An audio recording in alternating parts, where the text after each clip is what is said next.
Hi friends, welcome to Monisha's diary. எல்லோரும் எப்படி இருக்கீங்க? நல்லா இருக்கீங்கன்னு நினைக்கிறேன். நாங்களும் ரொம்ப சூப்பராக இருக்கோம். இன்றைக்கி வீடியோவில் ஒரு ஃபுல் டே விலாக் அண்ட் எங்களோட வெட்டிங் அனிவர்சரி செலிப்ரேஷன் தான் உங்கள் கூட ஷேர் பண்ணிக்க போகிறேன். ஸோ கடைசி வரைக்கும் பாருங்கள், ரொம்ப என்டர்டெய்னிங்காக இருக்கும். நீங்களும் என்ஜாய் பண்ணுவீங்கன்னு நான் நம்புகிறேன். ஃபுல்லாக பார்த்துட்டு எப்படி இருக்குன்னு மறக்காமல் கமெண்ட்ஸில் சொல்லிவிட்டு இந்த வீடியோ பிடிச்சா லைக் பண்ணிக்கோங்க. ஸோ வாங்க இப்போ வீடியோக்குள்ளே போகலாம்.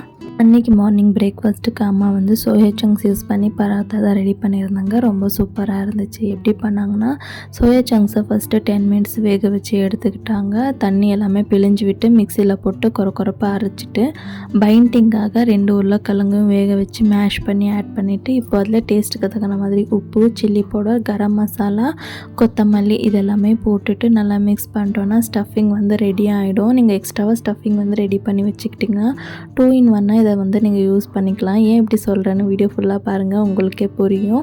அதுக்கப்புறமா நார்மலாக சப்பாத்தி திரட்டுற மாதிரி திரட்டிட்டு கீ இல்லைன்னா ஆயில் அப்ளை பண்ணிட்டு ரோஸ்ட் பண்ணி எடுத்திங்கன்னா டேஸ்டியான சோயா சங்க்ஸ் பராத்தா ரெடி ஆகிடும்.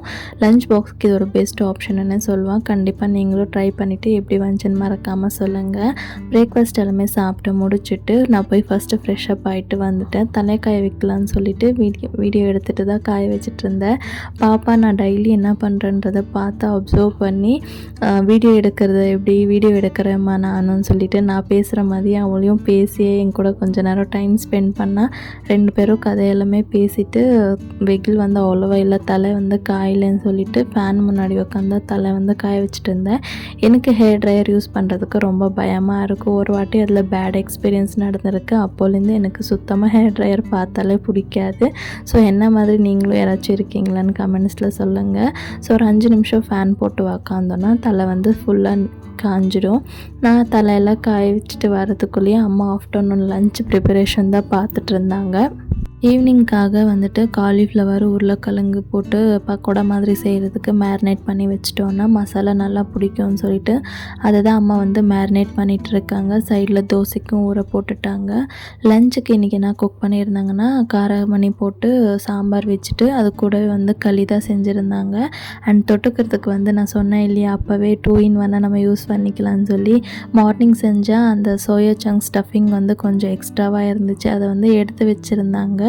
ஸோ ஆஃப்டர்நூன் தொட்டுக்கிறதுக்கு அது குட்டி குட்டி பால்ஸை பிடிச்சி அப்படியே வடை மாதிரி தட்டி ஆயிலில் ஃப்ரை பண்ணி எடுத்துட்டாங்க.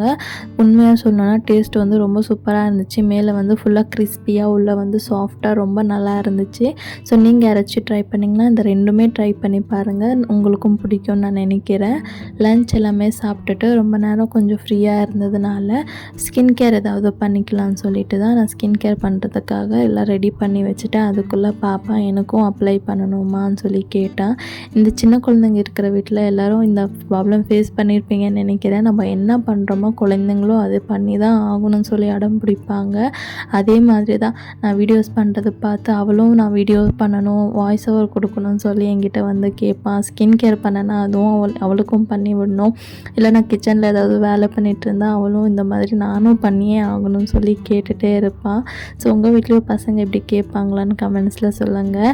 ஸோ ஈவினிங் ஃப்ரெஷ்ஷப் எல்லாமே ஆகிட்டு குலாப் ஜாமுன் தான் ரொம்ப நாளாக பாப்பா கேட்டுட்டு இருந்தா, குலாப் ஜாமுன் செஞ்சு கொடுன்னு.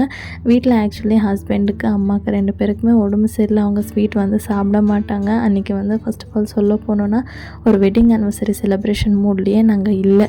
ப்ரீவியஸ் டே தான் தம்பிக்கும் வேக்சினேஷன் போட்டிருந்ததுனால அவனும் கொஞ்சம் கிராங்கியாக இருந்தாள். அண்ட் சரி பாப்பா கிட்ட ஆல்ரெடி சொல்லிட்டதுனால அவள் டிசப்பாயின்மெண்ட் ஆகிடுவான்னு சொல்லி அவளுக்காக செய்யலான்னு சொல்லி தான் ஸ்டார்ட் பண்ணிவிட்டேன். நார்மல் குலாப் ஜாமுன் இல்லாமல் ஸ்டஃப்டு குலாப் ஜாமுன் தான் பண்ணிகிட்ருக்கேன். ஸோ நீ வீடியோ அப்படியே பார்த்துட்டே வாங்க. சேம் இதே டைமில் லாஸ்ட் இயர் எனக்கு நடந்த ஒரு இன்சிடெண்ட் நான் அவங்க கூட அப்படியே ஷேர் பண்ணிக்கிறேன். தீபாவளி செலிப்ரேஷன் ஊரில் போய் செலிப்ரேட் பண்ணலான்னு சொல்லிவிட்டு நான், அம்மா, தங்கச்சி, பாப்பா 4 பேருமே கிளம்பி ஊருக்கு போகிறோம். ஒசூர் பஸ் ஸ்டாப்பில் பஸ்ஸுக்காக வெயிட் பண்ணிட்டு இருக்கோம். ஃபெஸ்டிவல் டைமில் சொல்லவா வேணும், பயங்கரமாக கூட்டம், பஸ்ஸு ஃபுல் ரஷ்ஷாக இருக்கும் இல்லையா. ஸோ நான் பாப்பாவை இடுப்பில் வச்சுட்டு இன்னொரு கையில் பர்ஸும் பேக்கும் வச்சு நின்றுட்டு வெயிட் பண்ணிகிட்டு இருந்தோம். ஃபஸ்ட்டு ஒரு பஸ் வந்துச்சு. சரி இவ்வளோ கூட்டமாக இருக்குது, பர்ஸ் கையிலேயே வச்சுருந்தேன்னா பர்ஸ் மிஸ் ஆகிடும்னு சொல்லிவிட்டு நான் பேக்குக்குள்ளே பர்ஸ் வச்சுட்டு ஃபஸ்ட்டு பஸ் ஏற போகிறேன். அப்போ வந்து பஸ் வந்து ஃபுல்லாகிடுச்சு, நிற்க கூட இடம் இல்லை. சரி அம்மா என்ன சொன்னாங்க, நம்ம நெக்ஸ்ட் பஸ்ஸில் போகலாம், இந்த பஸ் வேணான்னு சொல்லிட்டாங்க. ரிட்டன் வரோம். பேக்கோட ஜிப் வந்து லைட்டாக ஓப்பன் ஆகிருந்துச்சு. அப்போவே பர்ஸ் வந்து எடுத்துட்டாங்களா என்னன்னு எனக்கு தெரியல. ஓப்பனில் இருந்துச்சு. என்னடா இது பேக்கோட ஜிப் ஓப்பனில் இருக்குன்னு சொல்லி நான் தான் க்ளோஸ் பண்ணி விட்டேன். மறுபடியும் செகண்ட் பஸ் வருது, அதில் ஏறலான்னு சொல்லி போகிறோம். அம்மா வந்து ஃபஸ்ட் ஏறிட்டாங்க. நான் பாப்பாவை மட்டும் விண்டோவில் கொடுத்துட்டு நான் வந்து பஸ்ஸு ஒருத்தராக ஏறிட்டு இருந்தாங்க. நான் வெயிட் பண்ணிகிட்டு இருந்தேன். அவங்க நான் நிற்கும்போதே எடுத்துட்டாங்களா இல்லைனா ஃபஸ்ட்டு பஸ் ஏற போகும்போதே எடுத்துட்டாங்களான்னு தெரியல. அவ்வளோ கிளவராக நான் எங்கே வச்சுருக்க பர்ஸன்றதை எங்கேருந்து அப்சர்வ் பண்ணாங்கன்னு தெரியல. என் பக்கத்துலேயே இருந்தாங்களா இல்லை தூரமாக இருந்து அப்சர்வ் பண்ணி எடுத்துட்டாங்களான்னு தெரியல. அந்த ஜிப்பு மட்டும் கரெக்டாக ஓப்பன் பண்ணி என்னோடய பர்ஸை வந்து எடுத்துட்டாங்க. அமௌண்ட் எல்லாம் அவ்வளோவா வைக்கல. ஒரு 300 400 ருபீஸ் வச்சுருந்தேன். ஒரு ஆதார் கார்டு, அதுக்கப்புறமா ஒரு மொபைல் மட்டும்தான் வச்சுருந்தேன். ஏடிஎம் கார்டு அது எல்லாமே எதுவுமே வைக்கல. ஸோ கண்டிப்பாக ட்ராவல் பண்ணும்போது கொஞ்சம் கேர்ஃபுல்லாகவே இருந்துக்கோங்க. இல்லை உங்களுக்கு யாருக்காச்சும் இந்த மாதிரி ஒரு இன்சிடெண்ட் நடந்திருக்கான்னு எனக்கு கூட ஷேர் பண்ணிக்கோங்க, நானும் தெரிஞ்சுக்கிறேன். அது ஒன்றும் ஒரு புது ஃபோன் இல்லை. ஆல்ரெடி நான் 4-5 இயர்ஸ் அதை தான் யூஸ் பண்ணிகிட்டு இருந்தேன். புது ஃபோன் வாங்கணும்னு சொல்லி பிளான் பண்ணிகிட்டு இருந்தோம். இன்றைக்கி வாங்கலாம் நாளைக்கு வாங்கலாம்னு சொல்லி இப்படியே வந்து தள்ளி போட்டுட்டு இருந்தோம். பெரியவங்க சொல்லுவாங்க இல்லையா, கெட்டதுலேயும் ஒரு நல்லது நடக்கும்னு, அந்த மாதிரி தான். ஃபோன் தொலைஞ்ச ஒரு 2-3 நாளே எங்களோட வெட்டிங் ஆனிவர்சரி வந்ததுக்கு ஹஸ்பண்ட் எனக்கு வந்து புது ஃபோனே வாங்கி கிஃப்டாக கொடுத்துட்டாங்க. அண்ட் அதுக்கப்புறமா தான் என்னோடய யூடியூப் ஜேர்னியே ஸ்டார்ட் ஆச்சு. இந்த வருஷமும் என்னாச்சுன்னா, ஹஸ்பண்டோட ஃபோன் வந்து கீழே விழுந்து அது ஒர்க்கிங் கண்டிஷன்லேயே இல்லை, ஸ்க்ரீன் ஃபுல்லாக டேமேஜ் ஆகிடுச்சு. ஸோ அதனால் ஒரு 1 வீக்காக 2 பேருமே பேசி பிளான் பண்ணி, சரி நான் வந்து அவ்வளோவா ஃபோன் யூஸ் பண்ண மாட்டேன், உன்னோட பழைய ஃபோன் நான் எடுத்துக்கிறேன், உனக்கு வந்து புது ஃபோன் வாங்கி கொடுத்துட்றேன், நீ தான் வீடியோஸ் எல்லாமே எடுக்கிறியன்னு சொல்லிட்டு மறுபடியும் இந்த வருஷம் வந்து எனக்கு ரியல்மி 13 ப்ரோ தான் வாங்கி கொடுத்தாங்க. ஆல்ரெடி ஷார்ட்ஸ் அப்லோட் பண்ணியிருப்பேன், நிறைய பேர் பார்த்துருப்பீங்கன்னு நினைக்கிறேன். ஸோ அவ்வளோதான் இந்த ஸ்டோரி. எப்படி இருந்துச்சுன்னு மறக்காமல் கமெண்ட்ஸில் சொல்லுங்கள். ஸோ அன்றைக்கி நைட் வந்து டின்னர் பண்ணும்போது எல்லாருமே சேர்ந்து தான் டின்னர் வந்து ப்ரிப்பேர் பண்ணோம். ஸோ நார்மலாக ஸ்டார்ட் ஆன டே வந்து அன்றைக்கி அவ்வளோ சூப்பராக எண்டிங்காக முடிஞ்சிச்சு. ஈவினிங் ஹஸ்பண்ட் தான் எல்லாருக்குமே டீ போட்டு கொடுத்தாங்க. அண்ட் கிச்சனில் வந்து சமைக்கும்போது அவர் என் கூடவே நின்று பேசிட்டு நான் வெஜிடபிள்ஸ் எல்லாமே கட் பண்ணி கொடுத்தா அவங்க எல்லாமே வதக்கி கொடுத்துட்டாங்க. என்னோடய ரெகுலர் வீடியோஸ் பார்க்குறவங்களுக்கு தெரிஞ்சிருக்கும், எங்கள் வீட்டில் ஏதாவது ஸ்பெஷல் டேனா மோஸ்ட்டாக வந்து பலாவ் தான் இருக்கும். ஏன்னா எங்கள் வீட்டில் எல்லாருக்குமே பிடிக்கும். அன்றைக்குமே வந்துட்டு சிம்பிளாக பலாவும் அதுக்கப்புறமா காலிஃப்ளவர் பக்கோடா தான் செஞ்சு சூப்பராக டின்னர் வந்து சாப்பிட்டோம். ஸோ இந்த வீடியோ என் கூட நீங்களும் என்ஜாய் பண்ணியிருப்பீங்கன்னு நினைக்கிறேன். பாருங்கள், குலாப் ஜாமுனுமே ரொம்ப சூப்பராக ஒரு 2 ஹவர்ஸ்லேயே நல்லா ஊறி வந்துருச்சு.